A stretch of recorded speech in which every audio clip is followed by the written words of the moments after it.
오늘 6절 말씀 같이 한번 읽겠습니다. 본문이 아주 짧습니다. 시작. 그 여자가 광야로 도망하며 거기서 1260일 동안 그를 양육하기 위하여 하나님께서 예비하신 것이 있더라. 저기에 굉장히 중요한 키워드가 여러 개가 나옵니다. 첫째, 여자. 둘째, 광야. 셋째, 1260일. 넷째, 양육. 특별히 교회와 관련하여 정말 저 단어들 중에 어느 하나도 우리가 소홀히 할 수가 없습니다. 자, 여자는 누구죠? 아이를 낳는 그 여인이죠. 아이를 낳기 전에 여인, 배가 불러서 해산을 앞둔 여인은 바로 구약의 교회라고 할 수 있는 이스라엘이고, 이제 아이를 낳은 다음에 여인, 이 여인은 신약의 교회라고 보면 틀림이 없습니다.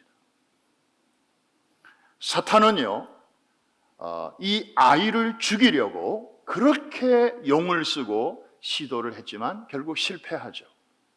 아이가 태어납니다. 메시아, 여자의 후손으로 오시는 예수 그리스도. 창세기 3장 15절이 이미 예언한 바가 있는 그 메시아는 드디어 첫 번째 크리스마스를 통해 베들레헴에서 지구의 첫 공기를 마시시게 되었습니다. 수천 년 동안 이 아이의 출생을 막아보려고 했던 용의 시도는 결국은 실패로 끝나고 말았죠. 그러나 거기서 멈출 이 사탄이 아니죠. 자, 그 아이의 출생을 막는 데 실패한 이 사탄은 이제 이 아이를 낳은 여인을 핍박하기 시작합니다.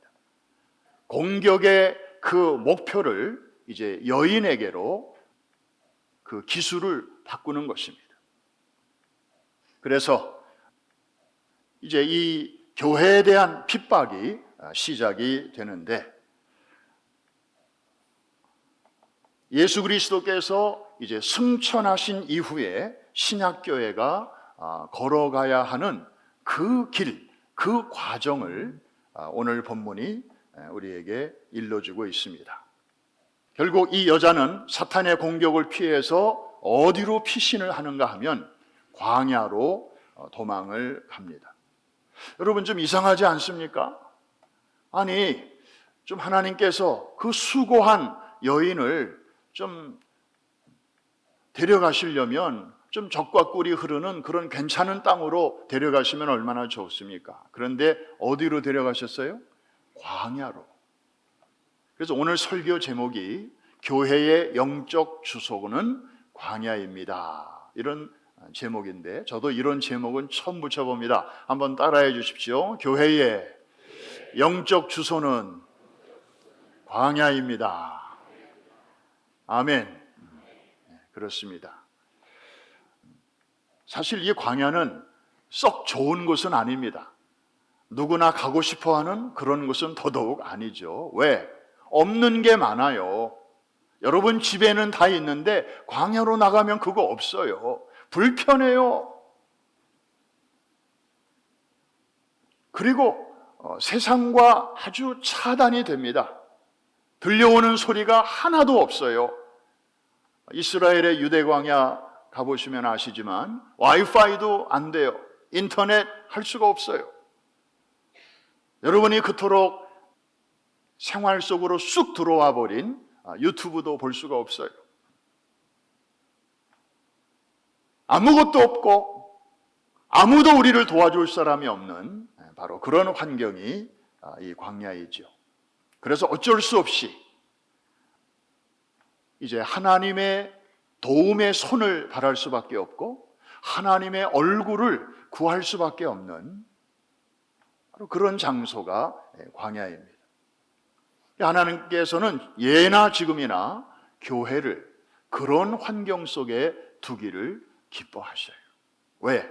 교회가 너무 안락한 곳에 있으면, 교회가 너무 아주 평안한 곳에 있으면 굳이 하나님이 필요 없거든요. 굳이 하나님께 간절히 기도 안 하거든요. 그래서 누가 그러더라고요. 교회 재정은 넉넉한 것보다는 간당간당한 게 낫다. 그래야 정말 하나님께 의지하게 되고, 또 그러면서도 어떤 일도 돈이 없어서 못하는 일이 없고, 그런 일들을 보면 어휴, 하나님이 다 하시는구나. 할렐루야. 그 주성민 목사님 지난번에 부흥에 와가지고 그런 간증할 때 굉장히 도전받았어요. 교회가 뭐 건축을 크게 해야 되는데 그 교회 어카운트에 500만 원인가 잔금이 남아 있었다는 거예요. 그래서 건축하기 전에 제일 먼저 한 일이 그거를 써버리는 일이었다는 거예요.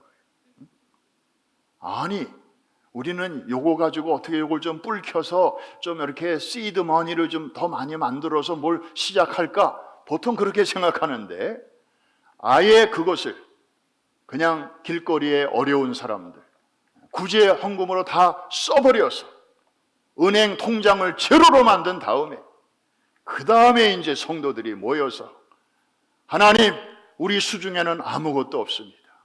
오직 하나님밖에 없습니다.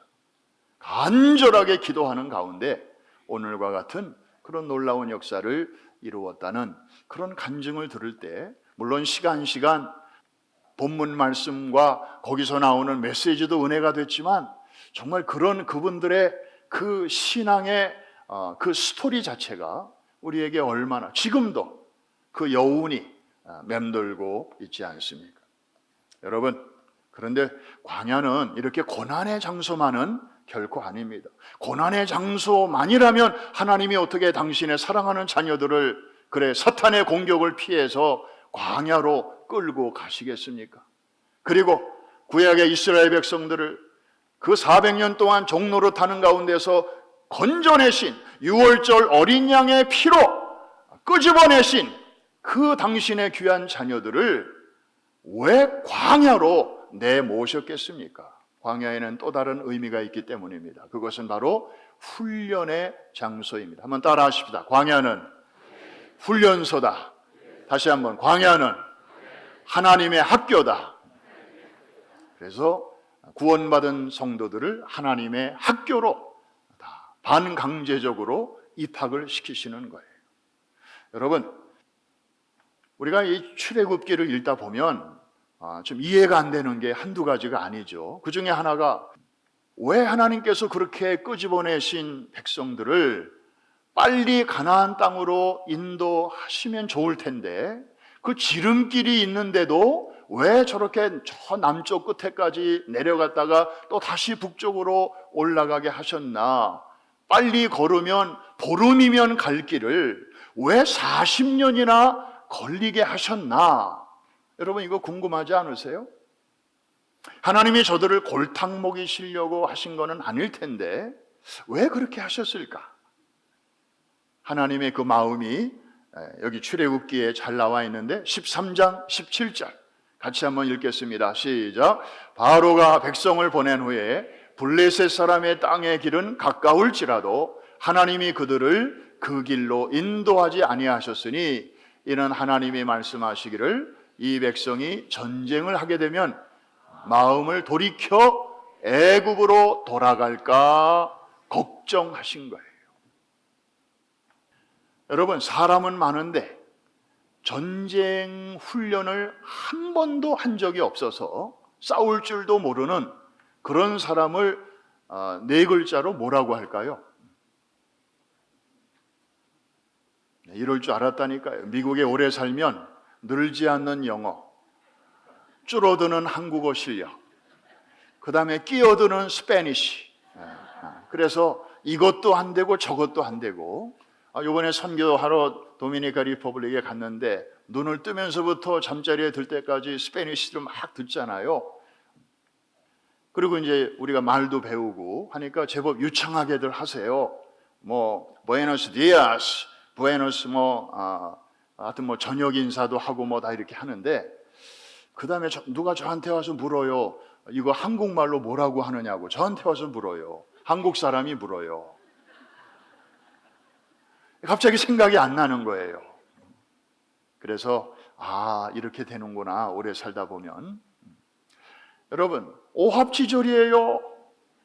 그런데 지름길로 가다 보면 그게 이제 결국 지중해를 끼고 가는 그 해안길, 비아 마리스로 가는 길인데 거기에는 이미 오래전부터 진치고 집 짓고 살아가는 그 유목민들이 있단 말이죠. 그러면 그 지역을 지나가다 보면 당연히 충돌이 생길 텐데 저들은 전쟁의 프로페셔널, 이스라엘은 전쟁의 꽝, 전혀 훈련이 안 돼 있으니까.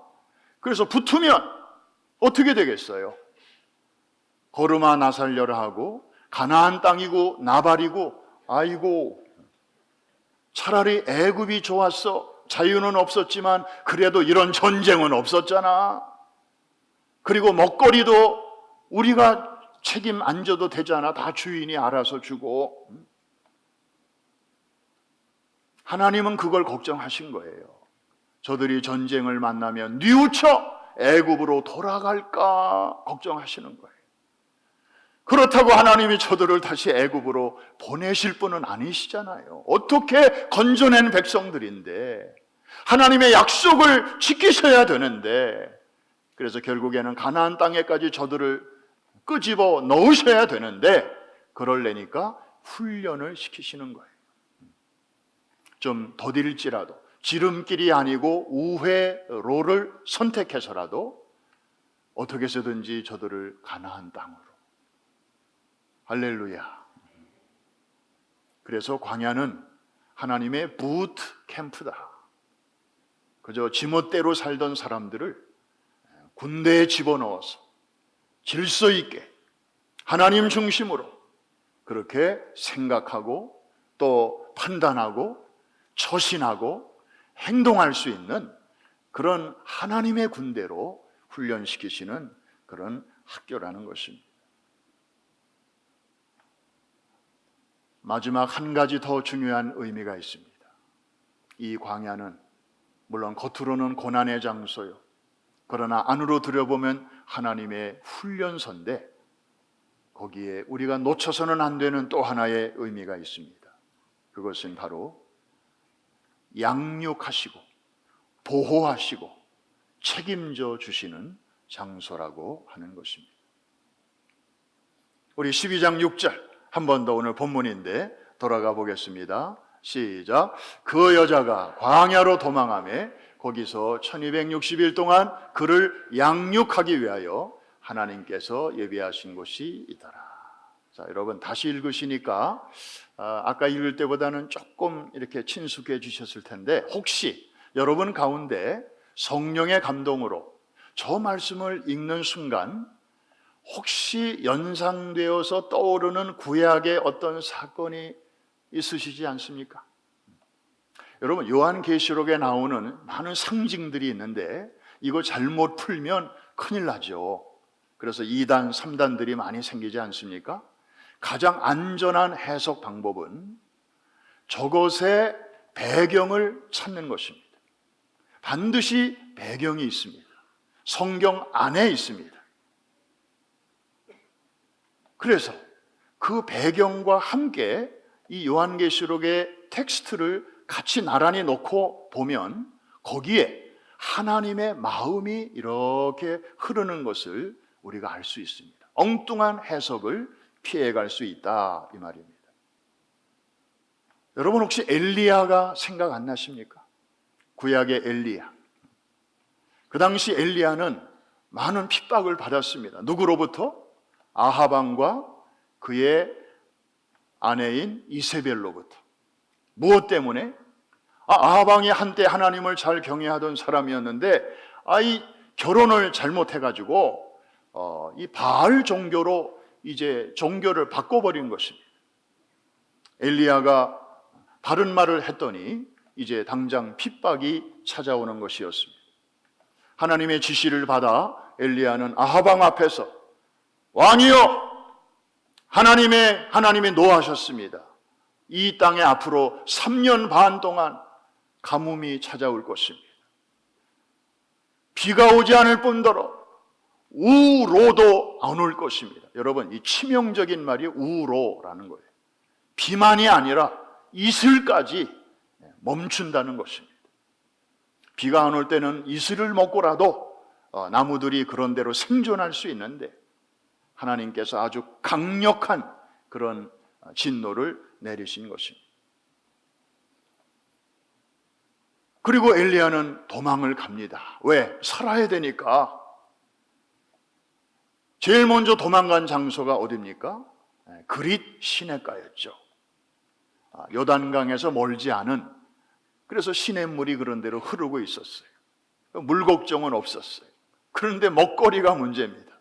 그때 하나님께서 누구를 통하여 엘리야를 먹이셨죠? 맞아요. 까마귀 집사님을 통해서 아침 저녁으로 먹거리를, 떡과 고기를 공급해 주신 거예요. 아무 문제 없었어요. 그러다가 이제 한 3년쯤 지나가니까 그리 시냇가 물도 말라버렸네. 그때 하나님께서는 그 시대의 하나님의 종인 엘리야를 어떻게 책임지셨죠? 어느 집으로 들여보내시죠? 그 과부의 집으로. 사렙다 과부라고도 하고 사르밧 과부라고도 하는 그 지역에 사는 과부 집으로 이끌어 주신 거예요. 그러니까 그 집에 가보니까 오랜 가뭄으로 인해서 곡식도 다 떨어지고 기름도 떨어지고, 그래서 이 싱글맘과 그 어린 아들이 마지막 한 끼 식사를 하고 그리고 이제 세상을 하직하려던 참에 엘리야가 그 집에 들어간 것입니다. 그런데 엘리야도 참 아무리 주의 종이지만 그 먹을 거 좀 갖고 오라고 그 어머니한테 얘기하잖아요. 그렇게 말하는 사람이나 또 이해하고 요리해서 갖다 주는 사람이나 참 이해할 수 없습니다. 하나님이 다 이렇게 오케스트레이션 하시는 일이니까 가능하겠죠. 사실 엘리야가 그거 목이 넘어가겠습니까? 그 내용을 안다면. 그러나 다 하나님께서 지시하시는 대로 하다 보니까 엘리야도 맛있게 먹었고 그 다음에 그 집 식구들도 먹었는데 그 가뭄이 끝나기까지 그 집안에 기름과 밀가루가 떨어지지 아니하도록 하나님께서 역사하셨습니다. 할렐루야. 구약판 오병이어의 기적이 이 엘리야 시대에 일어났던 것인데, 여러분 그 가뭄이 3년 6개월 동안이나 지속되었습니다. 그러면 3년 6개월은 날수로 계산하면 며칠쯤 됩니까? 갯돈 계산하는 실력으로 빨리 한번 계산해 보세요. 며칠? 1260일. 어디서 본 거 아니에요? 본문에 나왔잖아요. 계시록에 1260일. 이거 개월수로 계산하면 몇 개월? 42달. 요한계시록에 나오는 달수입니다. 그리고 같은 기간을 또 다른 말로 한 때와 두 때와 반 때, 이게 3년 반입니다. 이렇게 계시록에 나오는 대부분의 내용들은 성경에 나오는 이전에 있었던 일을 이렇게 배경으로 깔고 앞으로 장차 되어질 일들을 우리에게 말씀하시는데, 그 핵심은, 그 교훈은 구약의 사건을 우리가 잘 들여다봐야 비로소 밝혀지게 됩니다. 여러분, 하나님께서 엘리야를 그 시대에 그 박해와 핍박과 환난 속에서 이렇게 지키셨듯이 앞으로 이 마지막 때에 지상의 교회와 성도들에게도 이런 어려운 시련의 날이 오게 될 것이고, 시간의 흐름에 따라 그 강도는 더 강하여지겠지만, 한번 따라 하십시다. 두려워 말라. 내가 그때 함께 한 것 같이 앞으로도 그리 할 것이라. 믿으시면 아멘 하십시다. 그래서 요한계시록 12장을 보면 6장에서는 도망간다 이런 표현을 써요. 여자가 그 용을 피해서 도망간다. 좀 이런 말씀을 읽으면 우리 마음이 조금 이렇게 약간 쫄아들어요. 아이고, 예수님이 부활 승천하시고 승리하셨는데도 교회가 이렇게 도망다니는구나. 도대체 이건 뭘까? 그럼 예수 믿기 전이나 믿은 후나 무슨 차이가 있나?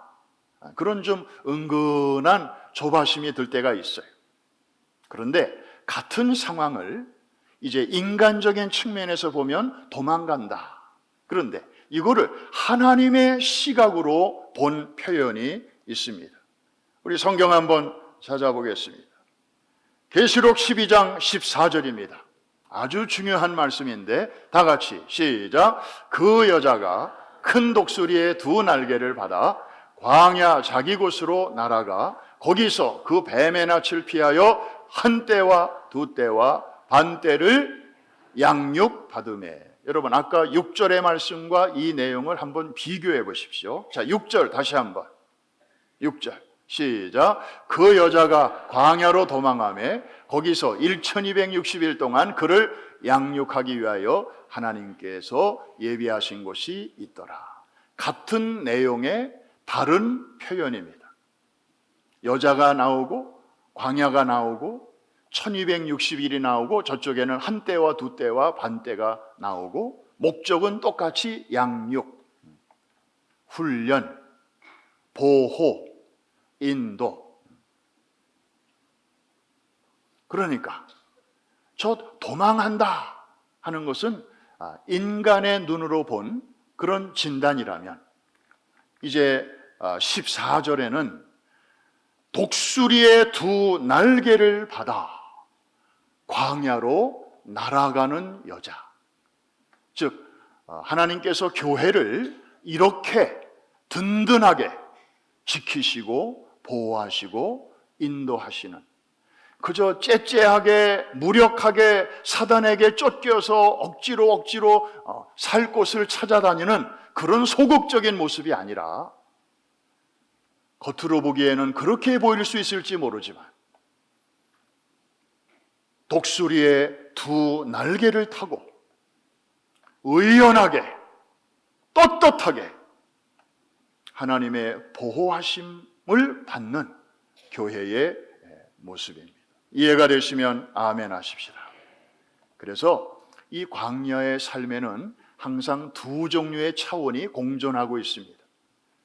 이렇게 도망 다니는 차원이 하나 있고, 그러나 똑같은 일이지만 그 속에서도 하나님의 인도와 보호가 늘 함께하는. 그래서 여러분들에게도 갑자기 몸에 이상이 올 수 있습니다. 갑자기 이머전시룸으로 실려갈 수도 있습니다. 갑자기 캔서 진단이 나올 수도 있습니다. 믿음 생활 잘 하고 있는데도 그런 일이 있을 수 있거든요. 그럼 우리는 가슴이 철렁합니다. 이게 뭐지? 왜 이런 일이 나에게? 예수 잘 믿는 성도에게도 그런 일이 있을 수 있습니다. 아니, 그렇게 착실하게 잘 성장하던 자녀가 갑자기 속을 썩일 수 있습니다. 그런대로 튼실하던 여러분들의 경제 규모에 갑자기 어려움이 닥칠 수도 있습니다. 광야로 도망하는 차원입니다. 그럴 때 우리는 조심해야 합니다. 하나님이 나를 깜빡하셨나? 혹시 하나님이 나로부터 멀어지셨나? 내가 뭘 잘못했지? 혹시 하나님이 내 이 사정을 알고는 계신 걸까? 막 이런 생각들이 일어날 수 있습니다. 광야의 삶이기 때문에 아무것도 없고 갑자기 이런 상황 생각해 본 적도 없기 때문에. 그런데 여러분, 놓치지 마십시오. 하나님은 여전히 그런 여러분의 삶 속에서도 독수리의 두 날개로 여러분들을 업고 계시다는 사실을, 여전히 여러분의 삶은 하나님의 완벽한 커리큘럼 속에 있다고 하는 사실을, 하나님을 신뢰하되 끝까지 신뢰하시기를 주의 이름으로 축원합니다. 우리를 한 번도 실망시킨 적이 없으신, 그 하나님을 제가 이름에도 불구하고 제가 놓치지 않겠습니다. 제가 믿음의 길을 끝까지 가겠습니다. 가다가 힘이 떨어져 쓰러진다 할지라도 주님 보좌 있는 쪽을 바라보며 제가 쓰러지겠나이다. 내 안에 있는 주님의 이름과 주님의 명예, 하나님께서는 자기 이름을 위하여 의의 길로 인도하시는 분이시오니 내가 비록 이렇게 가다가 내가 이 땅에서 내 생명이 끊어진다 할지라도 저는 끝까지 믿음의 길에서 주님의 얼굴을 뵙고 싶습니다. 이런 자세를 가지고 우리가 살아가야 이 말세의 때를 흔들리지 않고 꿋꿋하게 목적지를 향하여 나아가게 될 줄로 믿습니다. 지난날에는 그냥 교회만 이렇게 다녀도 저 사람 신앙 좋네 그러던 때가 있었습니다. 그러나 이제 팬데믹 3년을 지나면서 노멀에서 뉴노멀의 시대로 넘어오면서 세상이 옛날과 똑같아진 것 같은데 자세히 보면 달라졌어요. 이제는 정말 단단한 신앙이 아니고서는 믿음의 길을 끝까지 갈 수 없는 그런 시대가 되고 말았습니다. 우리 프라미스 항공모함에 승선한 여러분들만이라도 정말 다른 사람 뭐라고 하지 말고 이 믿음으로 광야의 신앙으로 잘 무장되어서 여러분도 살고 또 주변에 수없이 비틀거리고 쓰러지고 넘어지는 많은 사람들을 복음으로 위로하고 일으켜주는 그리스도의 강한 군사들이 되시기를 주님의 이름으로 축원합니다. 축복합니다.